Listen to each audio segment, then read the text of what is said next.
சென்னை திருப்பதி தேசிய நெடுஞ்சாலையில் காரும் லாரியும் நேருக்கு நேர் மோதிய விபத்தில் காரில் பயணித்த 5 மாணவர்கள் பலியாகியுள்ளனர். அதாவது சென்னை தனியார் கல்லூரியில் சேர்ந்த மாணவர்கள் மற்றும் ஓட்டுநர் உட்பட 8 பேர் காரில் பயணித்த போது விபத்து ஏற்பட்டுள்ளது. குறிப்பாக மாணவர்கள் ஆந்திராவில் தனது நண்பர் வீட்டிற்கு சென்று பின்னர் சென்னை திரும்பும் போது இந்த கோர சம்பவம் நடைபெற்று உள்ளது. குறிப்பாக மாணவர்கள் ஆந்திராவிலிருந்து கல்லூரி நண்பன் வீட்டிற்கு சென்றுவிட்டு மீண்டும் சென்னைக்கு திரும்பும் போது கனகமாச்சத்திரம் அடுத்த ராமஞ்சேரி பகுதியில் சென்னையிலிருந்து குஜராத் நோக்கி சென்ற கண்டெய்னர் லாரியில் நேருக்கு நேர் மோதியுள்ளனர்.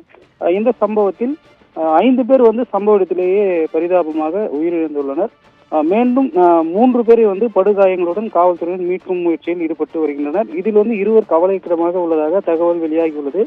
விபத்து நடைபெற்ற பகுதியில் திருவள்ளூர் மாவட்ட காவல் கண்காணிப்பாளர் சீனிவாச பெருமாள் மற்றும் திருத்தணி துணை காவல் கண்காணிப்பாளர் விக்னேஷ் தலைமையிலான காவல்துறையினர் மீட்பு பணியில் ஈடுபட்டு வருகின்றனர்.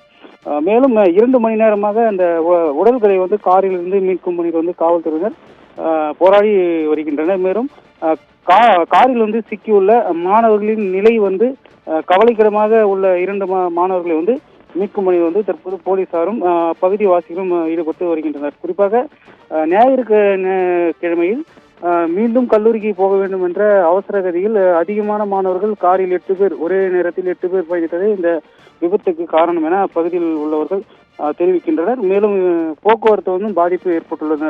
தேசிய நெடுஞ்சாலை என்பதால் அப்பகுதியில் போக்குவரத்து பாதிப்பு ஏற்பட்டுள்ளது.